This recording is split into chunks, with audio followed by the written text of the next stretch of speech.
A'udzu billahi minasyaitonir rajim. Bismillahirrahmanirrahim. Assalamualaikum warahmatullahi wabarakatuh. Apa kabar murid-murid semua? Insyaallah hari ini kita akan masuk dalam bab yang baru, itulah bab 25. Tajuknya adalah berkenaan dengan sejarah era masyarakat jahiliyah. Pendidikan Islam tingkatan 1 muka surat pada 151. Baik, jadi sebelum kita mulakan pembelajaran, pastikan semua pelajar membuka buku masing-masing sambil menonton video pembelajaran kali ini. Baik, bismillah, kita mulakan. Kita pergi kepada objektif pembelajaran. Apa yang akan kita belajar pada hari ini? Baik, yang pertama kita akan belajar tentang maksud jahiliyah. Apa yang dimaksudkan dengan jahiliyah? Yang kedua, masyarakat Arab sebelum kerasulan Nabi Muhammad SAW dari segi akidah. Yang ketiga, masyarakat Arab sebelum kerasulan Nabi Muhammad SAW dari segi akhlak. Dan yang terakhir, pengutusan Rasulullah SAW kepada masyarakat Arab jahiliyah. Jadi ada 4 sahaja yang kita akan belajar dalam pembelajaran kali ini. Baik, seterusnya kita ke objektif pertama, yaitulah maksud jahiliyah. Dalam kita punya pertuturan harian pun perkataan jahil ini selalu kita gunakan. Jangan bersikap jahil, jangan jahil agama kan. Jadi apa sebenarnya maksud jahil ataupun jahiliyah ini? Baik, berasal daripada perkataan bahasa Arab, daripada jahala yang bermaksud tidak tahu ataupun bodoh dan juga jahil. Jadi inilah maksudnya, tidak tahu, bodoh dan jahil. Baik, perkataan ini digunakan di dalam Al-Quran melalui firman Allah Subhanahu wa taala dalam surah Al-Ahzab ayat 33. Perlu diingat bahawasanya Al-Quran telah pun menggunakan perkataan ini. Dalam surah Al-Ahzab. A'udzu billahi minasyaitonir rajim. Wa qarna fi buyutikunna wa la tabarrajna tabarrujal jahiliyatil ula. Maksudnya, dan hendaklah kamu tetap diam di rumah kamu, serta janganlah kamu mendedahkan diri seperti yang dilakukan oleh orang-orang jahiliyah zaman dahulu. Jadi inilah dia penggunaan perkataan jahiliyah di dalam Al-Quran. Baik, kita pergi kepada page berikutnya. Penerangan tentang jahiliyah tadi. Kejahilan mereka, yakni orang Arab, ketika itu bukanlah bermaksud mereka tidak tahu. Sebab kalau kita tengok maksud tadi, jahil ini adalah bodoh, tidak tahu kan. Tetapi bukan bermaksud mereka ini tidak berilmu. Mereka bahkan terkenal dengan kehebatan bersyair dan berkasidah. Namun begitu mereka kurang ataupun jahil, tidak tahu dari sudut akidah dengan akhlak. Baik, tengok sebelah kiri bagian bawah. Jahil mereka yang pertama adalah jahil akidah, jahil iman. Mereka menganut ajaran Nabi Ibrahim dan Nabi Ismail. Mereka mengikuti para nabi tetapi mencampur adukkan dengan penyembahan berhala, amalan sihir dan juga khurafat. Jadi itulah masalah pada akidah mereka. Baik, yang kedua, jahil yang kedua adalah jahil akhlak. Mereka banyak melakukan perlakuan buruk seperti suka menindas perempuan dan hamba, berjudi serta minum arak.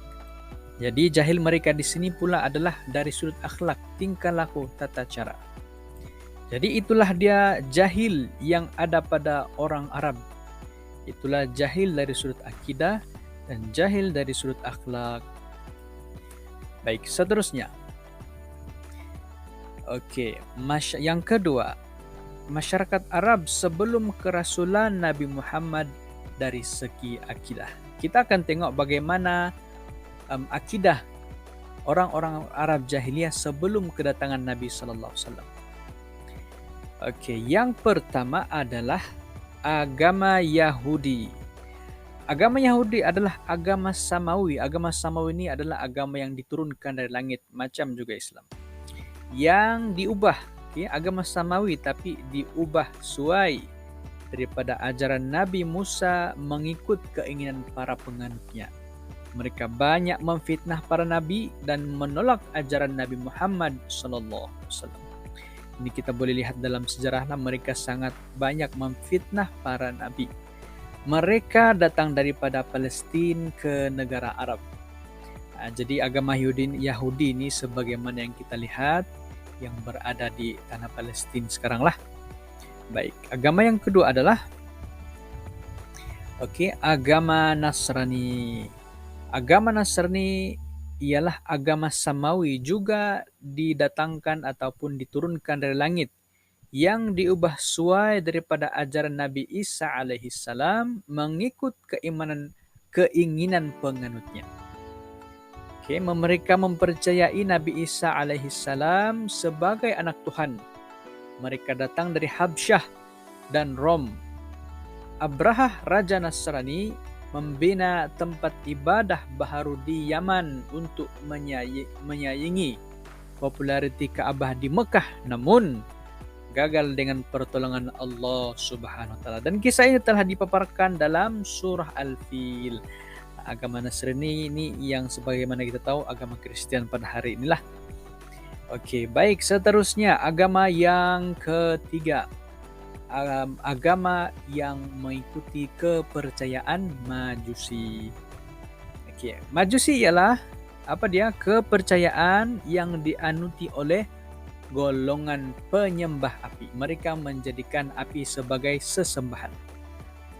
Ada kisah tentang penyembah api ini. Pada malam kelahiran Rasulullah sallallahu alaihi wasallam, api yang disembah oleh penganut Majusi di Parsi. Ketika di Parsi ini di Iran sekarang lah. Api yang disembah oleh penganut mereka di situ telah terpadam apabila datangnya waktu kelahiran Nabi sallallahu alaihi wasallam. Api tersebut tidak pernah padam selama 1000 tahun, bayangkan. Sebelum kelahiran Rasulullah sallallahu alaihi wasallam, menunjukkan bahawa segala kesyirikan yang dibuat oleh manusia sebelum zaman Nabi sallallahu alaihi wasallam akan terpadam dengan lahirnya Nabi kita sallallahu alaihi wasallam. Baik, seterusnya apa agama lagi? Kepercayaan animisme. Ini yang Anda pernah belajar lah. Animisme ialah kepercayaan bahawa setiap benda mempunyai roh dan semangat. Oleh itu, penganut kepercayaan ini menyembah alam seperti matahari, binatang, dan pokok. Itu kepercayaan animisme. Yang seterusnya, agama Hanif. Agama Hanif ni apa dia? Pada mulanya, majoriti masyarakat Arab, maksudnya keseluruhan masyarakat Arab, beragama dengan agama Hanif. Apa agama Hanif ni? Agama Hanif ialah agama yang dibawa oleh Nabi Ibrahim dan Nabi Ismail alaihi salam. Agama ini agama samawi, sama seperti agama Islam. Maksudnya agama ini pun datang daripada Allah Subhanahu wa taala. Buktinya dapat dilihat pada ciri-ciri kepercayaan agama Hanif yang sama dengan Islam. Maksudnya ada persamaan. Kita mau tengok apa persamaan. Baik, yang pertama, agama Hanif ini percaya kepada Allah, Tuhan yang satu. Islam pun seperti itu. Yang kedua, percaya kepada hari kebangkitan dan hidup sesudah mati, sebagaimana juga yang dipercayai oleh orang Islam. Dan yang ketiga, percaya kepada dosa dan pahala. Jadi ajaran agama Hanif yang diteruskan amalannya dalam syariat Islam seperti ibadah korban, ibadah haji, dan ibadah umrah. Jadi kesan-kesan agama Hanif ini pun sebenarnya ada dalam amalan orang Arab jahiliyah, tetapi mereka ubah, mereka tambah. Maka berlakulah penyelewengan dalam agama tersebut, menyebabkan agama tersebut tidak lagi suci ataupun asli sebagaimana yang diturunkan oleh Allah Subhanahu wa taala pada Nabi Ibrahim dan juga Nabi Ismail alaihi wassalam. Oke, itu agama Hanif. Seterusnya agama yang terakhir. Apa agama yang terakhir? Oke, agama penyembah berhala. Jadi kita tengok gambar ni, nampaklah sekumpulan manusia sedang menyembah berhala ataupun patung. Oke, agama ini mula diperkenalkan oleh Amr bin Amir bin Luhai, pemimpin Khuza'ah. Dia menemukan ajaran tersebut dari negeri Syam. Negeri Syam ni negeri sebelah Syria lah pada hari ini.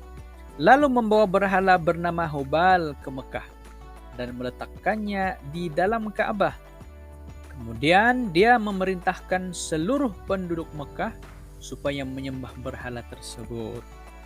Agama ini dicampur adukkan dengan agama Hanifah, ditambah pula dengan agama yang tadi, sehingga muncul sebagai agama yang mensyirikkan Allah Subhanahu wa taala. Agama penyembahan berhala ini disebarkan kepada seluruh orang Arab ketika musim haji. Sebab musim haji ini semua orang Arab akan datang ke Mekah untuk menunaikan haji. Jadi ketika itu ajaran ini disebarkan kepada mereka. Ketika Mekah berjaya dibuka oleh Nabi Muhammad SAW, ada sebanyak 360 berhala di sekitar Ka'bah. Maksudnya sudah lama ajaran ini bertapak di kawasan ataupun ada pada orang Arab lah. Sehingga kan berhala pun sudah mencecah 360 ketika itu. Kesemuanya dimusnahkan oleh baginda dan para sahabat. Jadi itu adalah agama-agama ataupun kepercayaan orang Arab jahiliyah sebelum kedatangan Nabi Muhammad sallallahu alaihi wasallam. Baik, kita pergi kepada masyarakat Arab sebelum kerasulan Nabi Muhammad sallallahu alaihi wasallam. Dari segi akhlak, kita akan lihat bagaimana sifat, bagaimana akhlak, bagaimana tata cara orang Arab sebelum Nabi Muhammad SAW diutuskan kepada mereka.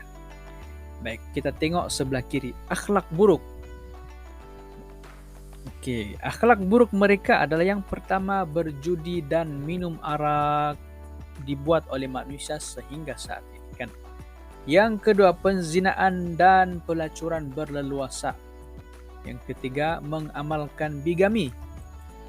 Jadi apa yang dimaksudkan dengan bigami? Bigami adalah seorang perempuan yang sudah pun berkahwin, dia berkahwin pula dengan orang lain, lelaki lain, tanpa menceraikan yang pertama.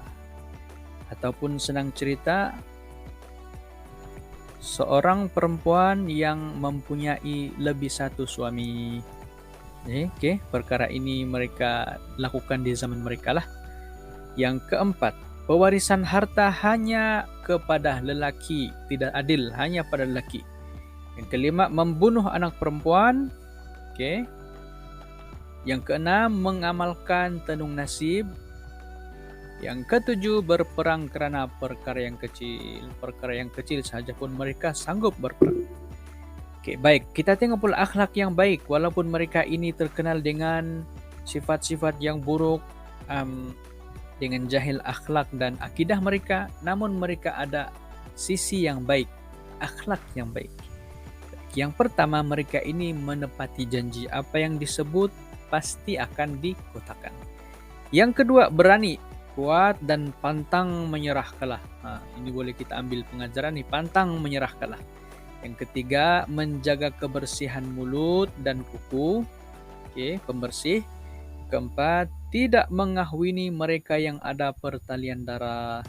Oke, sangat mementingkan pertalian darah. Yang kelima, menghormati tetamu, sehingga saat ini masih terdapat kesan-kesan itu sangat menghormati tetamu. Yang keenam, taat kepada pemimpin. Dan yang ketujuh, hormat bulan haram, yang mana bulan haram ini ada 4. Dan mereka sangat menghormati bulan tersebut. Ya, jadi inilah sifat mereka, akhlak mereka sebelum Nabi SAW diutus kepada mereka. Baik, kita pergi yang berikutnya. pengutusan Rasulullah sallallahu alaihi wasallam kepada masyarakat jahiliyah. Baik, murid-murid yang dirahmati Allah Subhanahu wa taala sekalian. Terdapat sebab mengapa Allah Subhanahu wa taala mengutuskan Nabi sallallahu alaihi wasallam kepada orang Arab jahiliyah. Kenapa bukan bangsa lain? Ada sebab Allah Subhanahu wa taala utuskan Nabi kita sallallahu alaihi wasallam kepada mereka. Baik, kita tengok yang pertama. Masyarakat jahiliyah mempunyai nilai negatif seperti suka berjudi, berzina, minum arak, serta merendahkan martabat wanita. Ini sifat mereka. Selain itu mereka juga mengamalkan khurafat dalam kehidupan. Tahyul-tahyul semua ada dalam kehidupan mereka. Rasulullah SAW datang membawa ajaran yang membantu mereka ke jalan yang benar. Baginda diutus untuk menyempurnakan akhlak. Masyarakat Arab jahiliyah lebih mudah dilenturkan kerana mereka buta huruf. Hal ini secara tidak langsung menjadi bukti kerasulan Nabi Muhammad sallallahu alaihi wasallam. Nah, tengok di sini poin yang penting adalah Nabi diutus untuk sempurnakan akhlak. Akhlak itu bukan hanya tutur kata, adab, tata bicara dan sebagainya, tetapi akhlak itu adalah agama. Semua yang diajarkan dalam agama kita itulah akhlak. Jadi bagaimanakah dengan akhlak kita? Sudahkah sempurna akhlak kita pada hari ini? Oke. Yang kedua, sebab yang kedua adalah semenanjung Arab terletak di antara 4 kuasa besar dunia pada waktu itu, yaitu Rom, Parsi, Greek, dan India. Bangsa Arab berada di tengah-tengah mereka ketika itu. Kedudukan yang strategik ini menjadikan Islam mudah tersebar ke seluruh tamadun dunia dan pelbagai bangsa ketika itu. Nah, jadi ini adalah salah antara sebab kenapa Allah Subhanahu wa taala utuskan Nabi kita sallallahu alaihi wasallam kepada bangsa Arab. Antaranya yang penting disebut tadi adalah berkenan dengan menyempurnakan akhlak.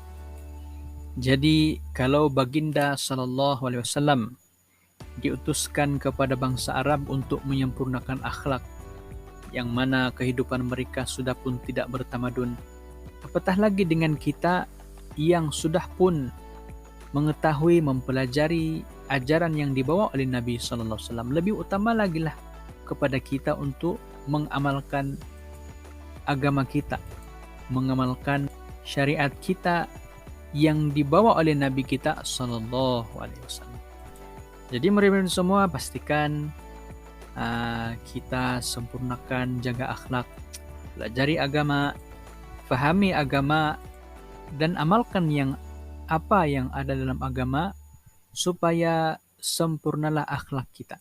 Sebagaimana tujuan Nabi kita sallallahu alaihi wasallam diutuskan kepada kita. Sebagaimana sabda Nabi sallallahu alaihi wasallam yang bermaksud, tidaklah aku diutuskan kecuali untuk menyempurnakan akhlak. Jadi insyaAllah sama-sama kita memperbaiki akhlak kita masing-masing, insyaAllah. Baik, itu sahaja pembelajaran pada hari ini. Semoga bermanfaat, semoga difahami. Kita bertemu lagi dalam pembelajaran yang akan datang. Aku qouli hadza wa astaghfirullahaladzim li wa lakum wa lissairil muslimin wal muslimat. Assalamualaikum warahmatullahi wabarakatuh.